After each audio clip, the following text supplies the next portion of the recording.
Përshëndetje miq, në kuadër të zgjedhjeve të 11 majit, unë sot jam me kandidatin e qarkut Shkodër, Tet Koplikun. Do ta njohim pak më mirë dhe do flasim edhe për rrugtimin e tij jetësor. Përshëndetje Tet, faleminderit që erdhe në Elevate. Për ata që nuk të njohin, si do ta përshkruaje ti veten në pak fjalë? Në pak fjalë, shumë e vështirë me përshkru veten, sepse sidomos kohët e fundit jam kufizuar pra tek ajo flluzka e politikës dhe fushatës, edhe është pak e vështirë, por gjithsesi një person luftarak edhe ëndrrimtar, kisha thënë me pak fjalë. Ëndrrimtar si kanë qenë ëndrat e tua të fëmijërisë, nëse mund të kthehemi në kohë? Gjithmonë jam mundu, kam qenë shumë racional qysh i vogël, dhe ndoshta duket edhe tash që jam rrit. Dhe jam mundu gjithmonë me pas ëndra racionale, pra duke programu. Ëndrat e mia më të mëdha ishin me arrit atë që kisha planifikuar më përpara. Nuk është se kam qenë ëndrrimtar si shumica e fëmijëve. Ëndrosha me realizu projektet e mia, me qenë i arrirë, me qenë i dobishëm. Këtë e përmendin shpesh kur më pyesin tek pjesa, pra me pas një peshë në atë ambient, në atë hapësinë ku unë kam ushtruar, po themi, forcën teme të mendimit. Je rritur në një familje të lumtur në Shkodër. Çfarë mban mend më shumë nga Shkodra në fëmijërinë tënde? Unë, familje e lumtur, po, absolutisht, një familje e lidhur, e bashkuar, një familje që na ka ushqyer pra sensin e familjes dhe rëndësinë që familja ka në jetën tonë. Me eksperiencën time në jetë, sidomos periudhën kur isha në Francë, ku familjet janë gjithnjë edhe më shumë të cënuar, më shumë të rrezikuar, kam kuptuar që të kenërit normal faktikisht është me kenë i lumtur. Familja jeme, domethënë kam pas dy prind, që baba inxhinier, nana matematiciene, se më thënë i kanë kushtuar shumë rëndësi shkollës, shumë rëndësi edukimit, shumë rëndësi, po themi, edukatës, kulturës, sjelljes. Pra ka kanë kjo, por gjithmonë duke rujt një hapësinë të madhe lirijet. Domethënë çfarë më mendon për familjes ka kanë liria për me zgjell qysh shumë herët.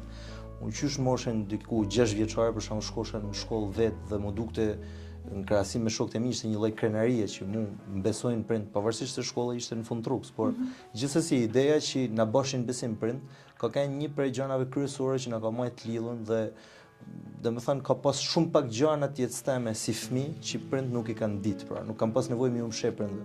Pavarësisht se gjatë rrugës kam ballë gabime sa dush si fëmijë. A kanë përkuar pritshmëritë tua me pritshmëritë e prindërve për ty? Përgjithësi po, kam kanë një nxënës i mirë. Domethënë nuk i kam përkur sherr në shtëpi. Gjithmonë kam qenë i shoqënuar me njerëz, jo se ishin të konfirmuar për tyre, por gjithmonë domethënë pak a shumë kam bërë zgjedhje të duhura. Edhe kur nuk bësha zgjedhjet e duhura, ka kanë, si më thënë, një lloj pengesë ose një lloj sigureset që unë nuk dosha kurrë më zhgënjy ata. Edhe po gjithmonë ka kanë liri totale, pra ajo që më kujtoj prej fëmijës time ka kanë liria për me zgjedhë, liria për me vendos, por mbrapa gjithmonë paradoksalisht i kam gjykuar për të gabimet e mia, pse më keni shty drejt një rruge ose një rrugë tjetër, që kjo është një lloj heqje të fajit prej vetit. Besoj që po. Besoj që po. Po, përsa i përket pasioneve në atë kohë, letërsia është një nga pasionet e tu, po ka qenë që herët? Historia me leximin unë kam treguar edhe një herë tjetër, ka ardhur një lloj mënyre si një lloj biznesit i vogël mes metë dhe babës tim, i cili thotë nëse lexon libra të paguaj. Edhe bëhet edhe me mua dhe me vllën. Me mua funksionoi më shumë sepse mas një periudhe të caktuar që unë e basha për me fitu lek, u kthy një pasion i jam, i leximi dhe mbrapa edhe shkrimi. Pra, unë kam shkruar shumë, gjithmonë kam pas tentativa për me bë sprova letrare, me shkru. Çfarë ke shkruar? Për shembull, më mend, është e çuditshme, hera parë që kam nis me shkru diçka, ishte, domethënë, i frymëzuar për një filmit Once Upon a Time in Mexico, ku kanë me Johnny Depp edhe Antonio Banderas, ishte një film aksion që mund ta kemi pa 100 herë si film. Edhe nuk e di pse ajo historia bile edhe sot më thon ç'është historia e filmit, unë nuk e mbaj mend, por gjithsesi ka kanë një film që unë tentosha me riprodhu një kontekst tjetër dhe mbaj mend që aty ka kanë nisja e parë për me shkruar diçka për me e botu mbrapa. Po sigurisht. Në çfarë moshe bëhet fjalë? Po duhet këtë kanë, duhet me pa vitin e filmit, besoj duhet të kenë vitet 2000 2003, 2005. Okay. Nuk e di, nuk jam I sigurt, po në vitet e para, vitet 2000.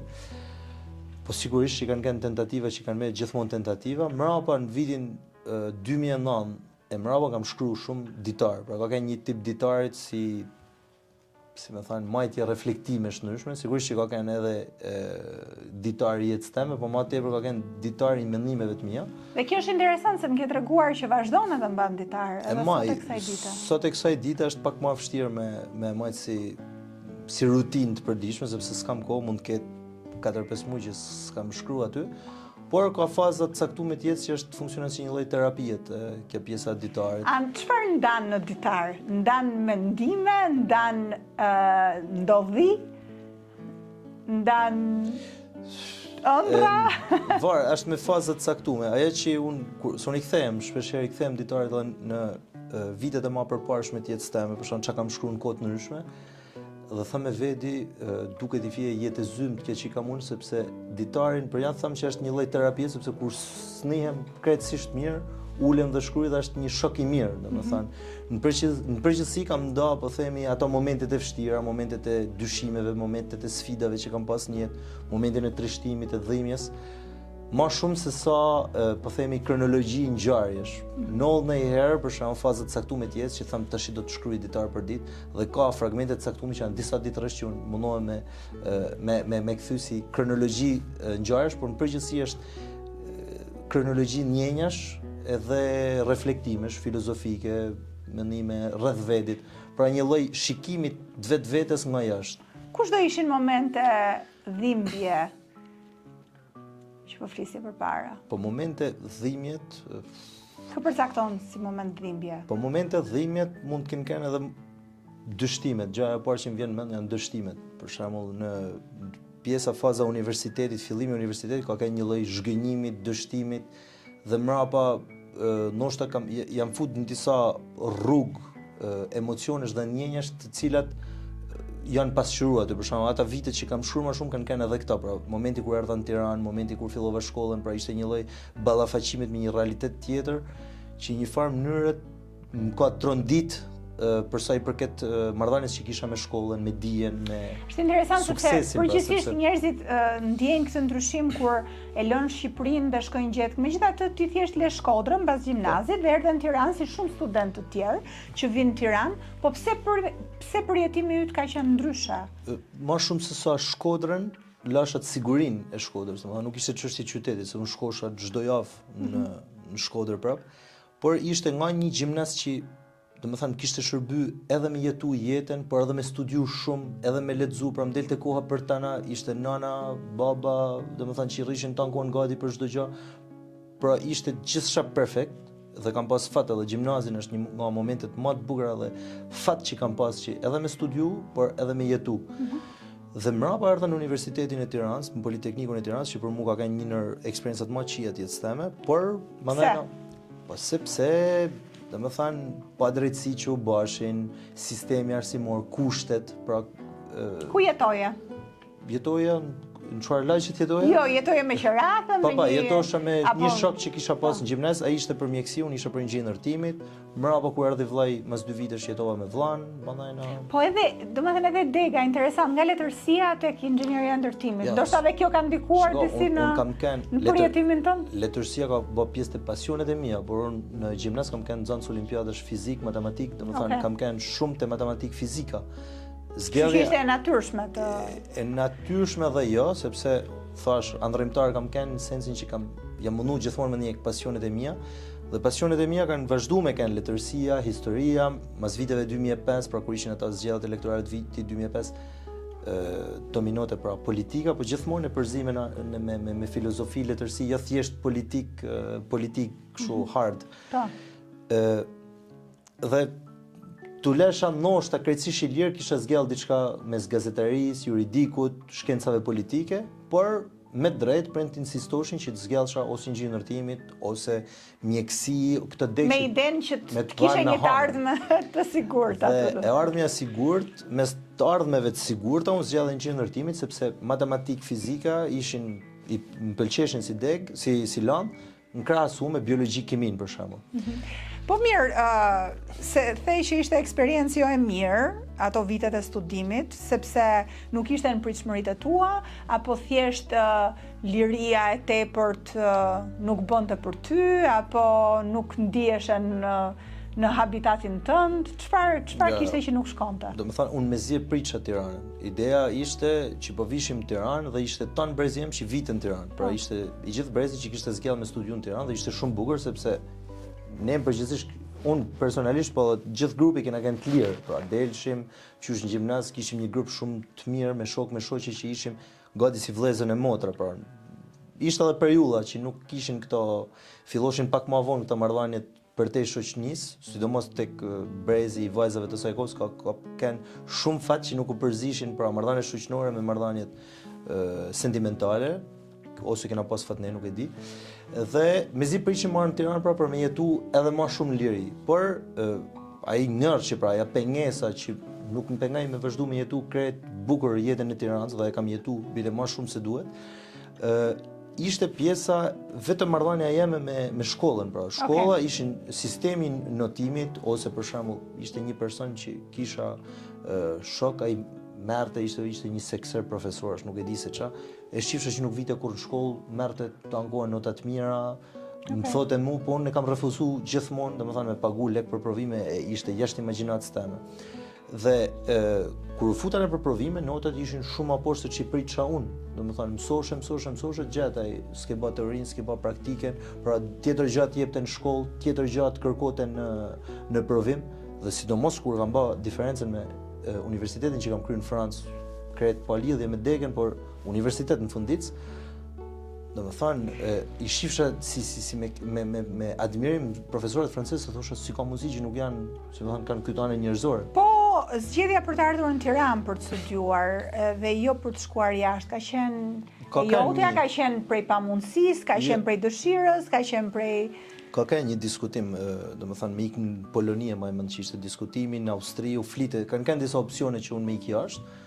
Dhe prind me drejt prap, domethënë, jo se insistunën, po më thanë që për çfarë po ik tash, se më thanë, krye treshin këtu, bën masterin jashtë, dhe ishte një mundësi, bile ishte me bursa që u jepshin, dhe unë isha me nota shumë të mira, pra mu isha me përfitu prej bursë, plus që ishte kjo tërheqja e grupit tem shoqënisë që kam kanë shumë dhe vazhdoj prap me kanë, ato janë hala sot shokët e mikë mush që janë pak a shumë si vëllezër e motra që i kam hala sot. Pra ishte një përzimje çështjesh, një përzimje elementsh pra tek pjesa që kisha qef marrë në Tiranë, me kanë afër shtëpisë, por ishte edhe kjo kërkesa o dëshira e prindve. Dhe nuk ka se jam pendur shumë që s'kam ikë jashtë atë periudhë. Mbasi e mbylle këtë shkollën në Tiranë. Pastaj kush ishte etapa e radhës?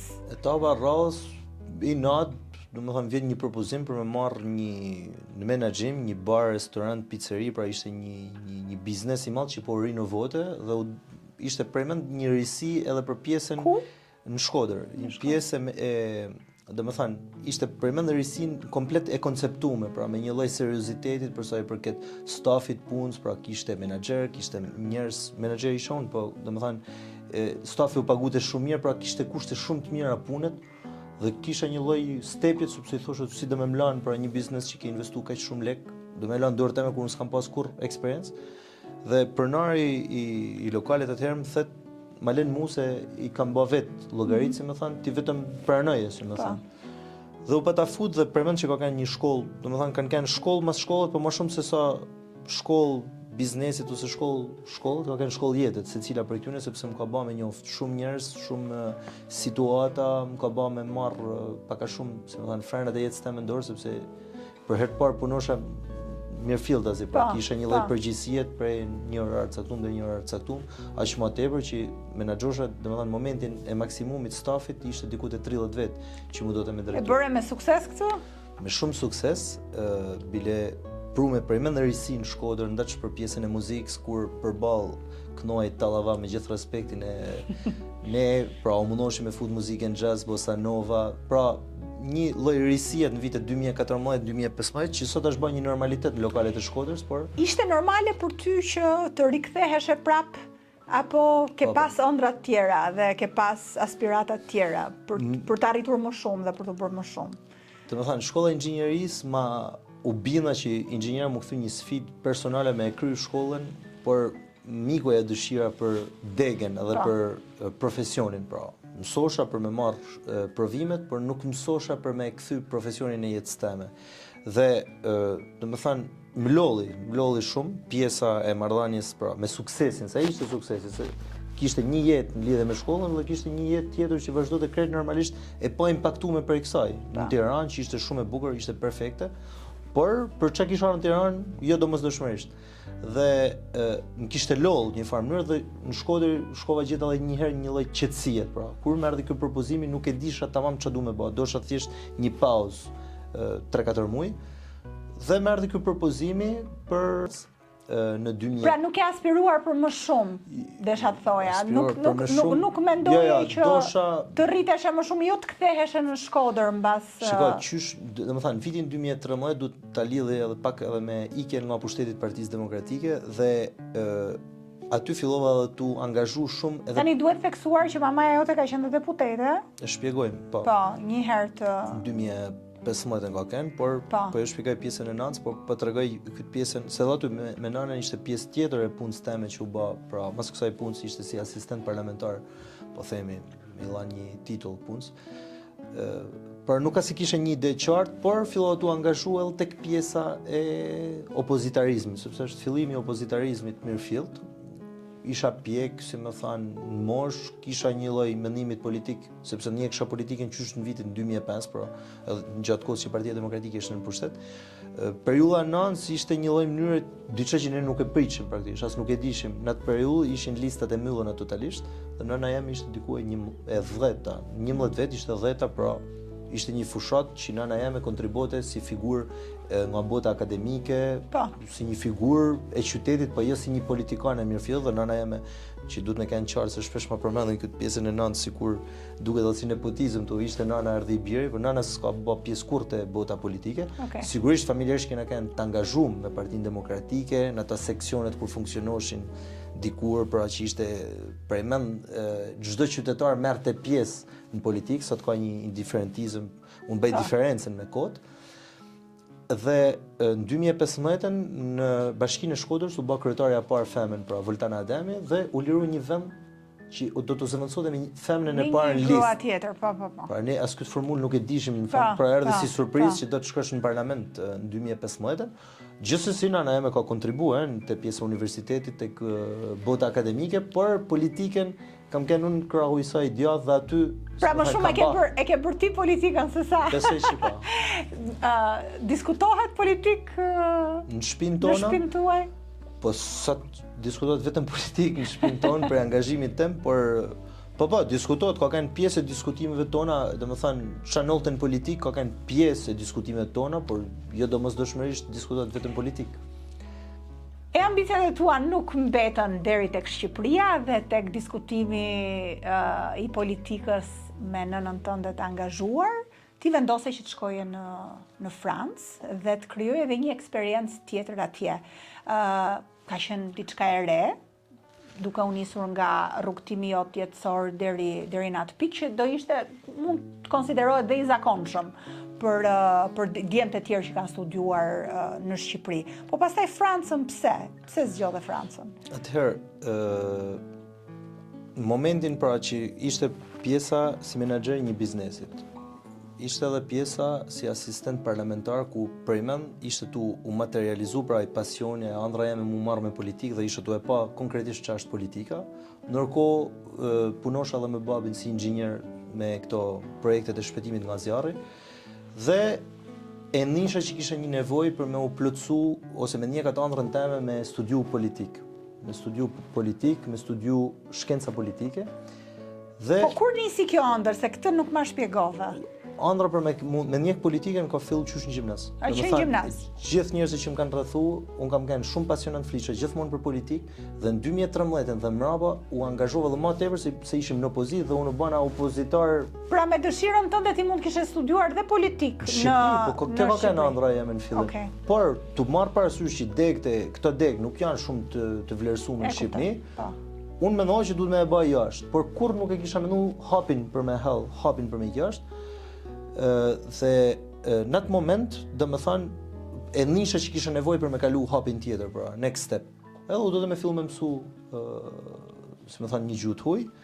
Fillimisht ishte ideja e Gjermanisë, Austrisë, sepse atje ishte komoditeti, mandajna për disa arsye krejtësisht personale, unë zgjolla Francën. Dhe ika në Francë, realisht pjesa më e vështirë nuk ishte me Kush ishin arsyet personale? U dashurova. Dhe ika në Francë, pra zgjedha nga Gjermania në Francë, për me njek ëndrrën teme dhe për me njek me zemrën plot. Dhe në Francë, vështirësia më e madhe ishte për me lanë pjesën e rahatisë, pra pjesën e isha mirë ekonomikisht, drejtosha ekipin aty mrapa prap pjesë e parlamentit, edhe pse në opozit gjithmonë je i vlerësuar. Domethënë mes një rahatie që kishte mujt me pas vazhdimsi, dhe në Francë do të më fillu prej zeros. Nuk disha si fjalë frëngjisht. Mësova atje? Mësova, fillova gjuhën, pra kam pa 2 vite gjuhë. Vitin e parë s'musha as me punu, pra do të që prap prind me financu një farë mënyrë të studimet e mia dhe si ishte e lehtë, sepse prind e mi janë shtresë mesme, kanë jetu me profesione, jo me biznese, domethënë, dhe po ne, se ishin vështirësi të kalueshme. Ishte një lloj sikleti nga ana jote duke pas parasysh që ti përpara punoje. Shumë siklet, sepse jo vetëm që më përpara punoja, po prindë e mi kishin kryer misionin e tyre me shkollën e inxhinierisë ndërtimit dhe tash ishte e tepërt me kërku prap me më financu prind studimet, por e banen disa muaj derisa isha i oft me gjuhën për me gjetë një punë, kuptohet punë në për supermarkete, në për lokale, mandajna me shpërndoa pica, pra ishin punë që unë si imagjinosha kurrë se mund t'i bësh, janë punë kret, sepse puna është Paret zakonshme. Ja, kret zakonshme. Unë kam pas të eksperiencë shumë më herët në Amerikë. Por janë zakonshme për mendimin tim për një student, për shembull. shembull, por student për herë dytë është pak më vështirë për me bë këtë kalimin aq më tepër, pra që një farë mënyrë të kalon prej rrethu me njerëz, një botë krejt tjetër që duhesh me fillu pra ndërtimin e imazhit ose profilit tënd prej zeros. Kjo ishte vështirësia më e madhe, por mandej mos e kam filluar universitetin, që ishte histori marrëdhënie ndërkombëtare, aty domethënë isha tu studiu fiks çfarë do shohune. Dhe nga një moment e mbrapa për të ishte zgjedhja jeme do të kisha me të përjetësisht student. Si e ke përjetuar ti Francën? Përveç studimeve? Shumë mirë, domethënë Franca ka kanë një jetë. Sa vite isha atje? 7 vite. 7 vjet. 7 vite, ka kanë një jetë krejt normale, po ishte e mushun, totalisht e mushun, pra ishte, si më thënë, studimet, puna, shoqënia, pra ka kanë një jetë e qetë normale, por ishte shumë e lodhshme, sepse u do të me punosha në fundjavë, punosha ato momentet masdite që gjesha kohën me punu, dhe u do të me studiu, por studimi ishte në gjuhë të huaj, pra ishte tjetër vështirësi, por kur kur ke një objektiv, kur ke një pikë që ti dën me arrit, këto duken krejtësisht thjeshta. Unë kur e shoh mbrapa them. Dhe ti ke qenë njeri objektivash apo ke qenë njeri që ke marrë gjërat siç kanë ardhur? Gjithmonë bile është historia që më ka tregu gjyshi 2-3 ditë para se me vdek, bile mos ka qenë një ditë para se me vdek. Ishte i smur dhe u pritej nga dita në ditë dhe kena pas një bisedë që më ka tregu një histori që është krejt e thjeshtë dhe ajo ka met në mendën time dhe është bas një lloj filozofie e jetës time. Thotë që në jetë përcakto pikat, domethënë përcakto një pikë, thotë ku do të më arrit. Mos u shpërqendron shumë drejtime, pra përcakto një pikë ku do të më arrit dhe atë pikë ka mu largu, ka mu afru, ka mu mjegullu, ka me pas dallë që kanë me ta pengu dhe s'ke me pa kur, por gjithmonë më ai syt në drejtim. Dhe një ditë ke më arrit. Dhe në këtë formë gjithmonë jam i drejtuar tek pika e rrallës. Dhe kjo e ka bërë shumë të lehtë edhe këto vështirësinat po themi praktike, si them, se kam pas unë nuk hi tek emigracionet e dhimbshme siç kanë kaluar shumë shqiptar këto 34 vite. Po mirë, po kjo pikë kur është mjegulluar, domethënë si e ke përjetuar ti këtë? Ke vazhduar po njësoj me ato objektiv edhe kam vazhduar të shkruaj në ditar pjesën. Por kam shkruar ka pas momente pra që kam pas nevojë për ditarin ose sepse kur je larg është ndryshe kur flet në telefon me miq, me prind, është ndryshe kur je. Por gjithmonë kam qenë rrethuar me dashni dhe kjo më ka lehtësuar rrugtimin tim. Po mirë, Shqipërinë e ke pas gjithmonë objektiv që të riktheheshe dhe ta ndërtoje jetën këtu? Po qysh se ika në Francë, pra ideja ka qenë me u kthy në Shqipëri, pra mu përgatit për mu marrë me politikë, mu stërvit për mu marrë me politikë. Unë kur nuk jam fut në gara për me marrë pjesë, pra gjithmonë e kam pas stërvitjen mirë dhe në momentin që jam fut në gara kam hipër me fitu. Edhe më përpara, se unë kam shumë vite i angazhuar në politikë dhe asnjëherë nuk kam hinë gara, po themi hajtë të marr pjesë, ta shoh, ta provoj, sepse qëndron ekziston kjo si filozofi, sidomos. Dhe mendoj që tash ishte momenti i duhur mbas këtyre viteve eksperiencë. Fiks momenti i duhur, domethënë edhe sidomos 3 vitet e fundit që nuk ishte domosdoshmërisht merite jeme. Vështirësi që kaloi Partia Demokratike dhe u nolla unë edhe të ngjashmit e mi në vendin e duhur, në kohën e duhur, për me zgjat maksimumin tem në rastin tem, por edhe të grupit Departamentit Brain Gain, që është një pjesë shumë e rëndësishme e rrugtimit tem politik.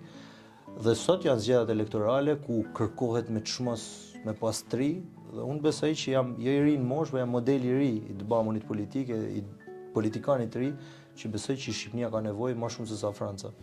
Okej.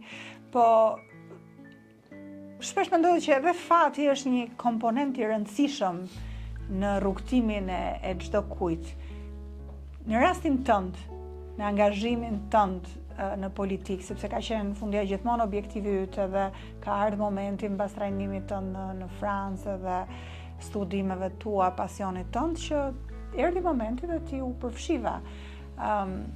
Ka qenë i lehtë ky rrugtim 3 vjeçar përfshirje? Do të thënë kanë ardhur gjërat ashtu siç i ke pritur, apo të dashur që të përballesh me sfida gjatë. Atëherë, është e shprehje që është pak klishe që fati ndihmon gjithmonë guximtarët, po guximtar për ç'a?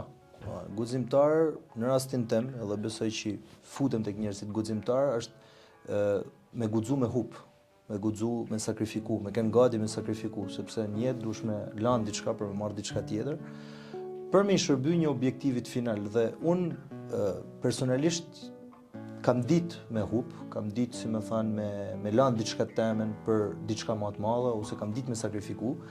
Dhe sigurisht që ka qenë e vështirë, për fati më ka ndihmu, realisht më ka ndihmu, sepse ka bashku kushtet që unë me lanë më të mirën teme. Dhe kjo në 34 vite, së thamë që ka qenë e lehtë, kam ditë, thash, kam ditë edhe me vujt një jetë, kam ditë edhe me lanë rahatin, për me shku, jo për me vujtë, sepse nuk jam mazokiste, si quhet, por gjithsesi për me vujtë, për me kalu një etapë tjetër mrapa. Dhe në këtë sens, deri sot më ka ndihmu shumë fati. Okej. Po ideja për t'u përfshirë edhe për të dhënë në politik, besoj që ka patur edhe një qëllim, pra jo thjesht për t'u bërë politikan. Çfarë ke menduar ti që mund të ndryshosh? Sepse ne shikojmë madje edhe në diskutimet tjera që kemi bërë edhe me kandidatët, një pjesë e kandidatëve janë thjesht politikan, kanë bërë politikë gjithmonë edhe nuk kanë patur pasione tjera, dhe po themi një rrugtim tjetër jetësor ku mund të kthehen nëse diçka nuk funksionon.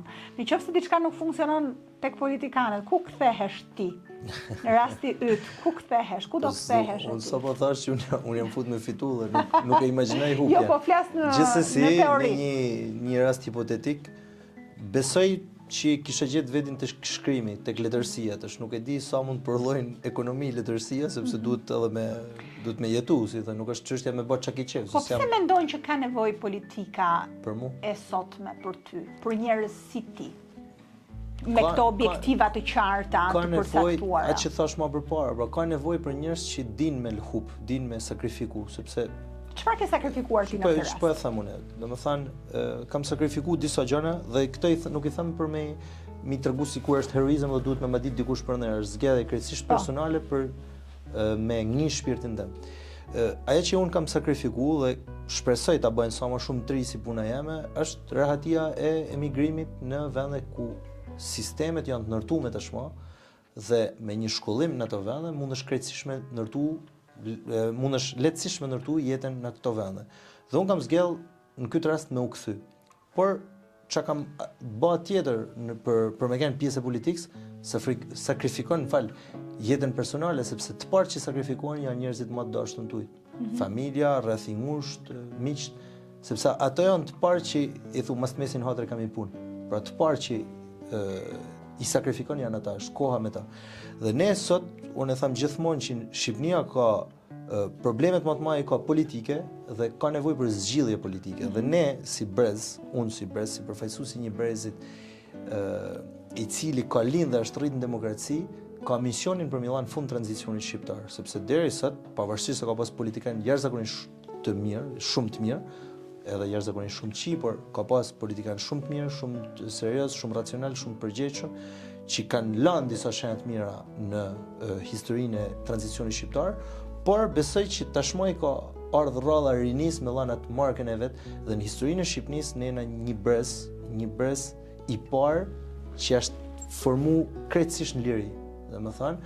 Dhe ky brez ka dy zgjedhje, ose me shkollë dhe me jetu të lirë me kapacitetin intelektuale në vende të tjera ku pra sistemet janë ndërtu, ose marrë me luftu për me ndërtu atë sistemi që ne kena pa atje, dhe me marrë më të mirat e tyne, me ndërtu këto të rujt të mirat që ka shoqënia shqiptare, dhe të mirat që ne kena si shoqëni, sepse kena zakonin me thanë që asgjë nuk shkan këto, por unë s'bi shumë dakord. Pra për këtë garanci ka nevojë në një kohë kur trit janë indiferent ndaj politikës, ka nevojë për një tri si puna jame që jam gati mi kushtu jetën, si më thanë, politikës. Marrëdhëniet personale ti nuk i diskuton shpesh, marrëdhëniet dashurore do thosha. Më shumë nuk e preferon që mos ta diskutosh. Thej që shkove në Francë për të ndjekur një vajzë, dashurin, po pse nuk flet për këtë temë? Unë, domethënë, në gjithë këto vite, thash, kam keni rrethum me dashni dhe sigurisht edhe në pjesën e marrëdhënieve personale kam pas histori shumë të bukura në jetë, pra se kanë filluar ndoshta herët në gjimnaz edhe në vazhdim. Por pse nuk flet sepse marrëdhënia dashurore është një diçka shumë intime dhe edhe nëse unë do të bisha dakord për me nda me publikun një gjë të tillë, është diçka që nuk më përket vetëm mua në radhë parë. Dhe e dyta, unë i kam lënë gjithçka temën personale publikut, kështu që mundem me majt një oazë të vogël vetëm për veti. Dhe në fakt, të paktën unë kur kam dëgjuar për ty, kam dëgjuar si këtë aktivistin, do thosha, që shkruan për politikë, e ndërkohë ka patur një transformim të ndin, dhe ti e vërteti i PR-it, i PR-it, i Reelsave, i TikTokut që po arrin ta menaxhosh shumë mirë këtë anën mediatike. Dhe shumë interesant ky tranzicion, është bërë vetëm në funksion të arritjes së atij objektivi që po diskutoni më përpara? Apo thjesht ke filluar ta pëlqesh? Kjo është pjesë e gjënave që më dhem, domethënë lëshimi i shkrimit për, po themi, për pjesën mediatike të daljeve në media. Po gjithsesi un kam një, po themi, një koncept në lidhje me atë objektivin final. Objektivi final është me tërheq opinionin publik tek forma dhe tek përmbajtja, dhe në këtë rast un kam ndryshu formën, pra. Nëse më përpara ishin shkrimet dhe ato kanë ndikuar që unë me njall një lloj kuriozitetit, po themi, të një elitë, po themi, intelektuale, politike, pra për mendimin tim, sot jo se jena një shoqëni ignorante, por është një shoqëni që është transformuar në tonë botën, pra tek mendimi i shpejt. Dhe prap unë mundohem edhe në Reels, unë nuk dal tu gatu për shkak, unë nuk dal tu thënë gjëra pa lidhje. Sepse ka raste politikane shumë. Pse jo, ka raste, pra unë mundohem që edhe në ata Reelsa me nxjerr copza të vogla që delshin më përpara nga shkrimet. Sepse është kërkesë ofertë dhe ti duhesh të përgjigjesh ofertës, por pa lëshu besimet tuaja, sepse unë besoj që ne duhet me met tek lufta e ideve. Qoftë edhe ai 30 sekondë, 1 minutë që pranon Reelsi, ne duhet me nxjerr një mendim politik, një mendim, një ide. Nga eksperienca ime në politik, shpesh e kam shprehur edhe nëpër media që është shumë e vështirë që të krijosh miqësi. E megjithatë, rasti yt ka treguar ndryshe. Ti ke arritur që të krijosh disa miqësi thelbësore, të reja relativisht, por për të forta në politikë. Si ka ndodhur për ty kjo? Shumë vërtet. Besoj i bën referencë grupit Brain Gainit që ndoshta kena pas rast edhe me folë edhe me ndajt me një tjetër, po edhe më përpara edhe në Shkodër, po më pak realisht nëse kam kriju miq në politikë janë grupi i departamentit Brain Gain. Është shumë interesante sepse ne dhe sidomos marrëdhënia me Andin, këtë desha të pyesja më shumë. Kthena edhe te Andi, por po flas në përgjithësi, domethënë me grupin, është interesante sepse një nga filozofitë kryesore të Andit, po edhe që e kena ndalë me tjerë, sepse për Andit e kam thënë për herë të parë, mos bën kur politik me miq. Pra, politika bëhet me njerëz që bëjnë politik, por mbrapa njerëzit me cilët bën politik mund të kthehen miqtuj, sigurisht, dhe është fiks rasti që ka ndodhur. Ai grupim njerëzish është e çuditshme sepse unë nuk mendosha se jam idealisti i fundit në botë, por mendosha që hite një minorancë. Aty kam kuptuar që janë shumë. Janë shumë dhe janë djem e vajza që të më thënë, seriozisht nuk ka asnjë lloj pragmatizmi të mërantë. Pra përmend ka një dëshirë të jashtëzakonshme me ndryshu Shqipërinë dhe kanë zgjidhur politikën si instrument dhe bi dakord me ta që është instrumenti më i fuqishëm me bën ndryshime.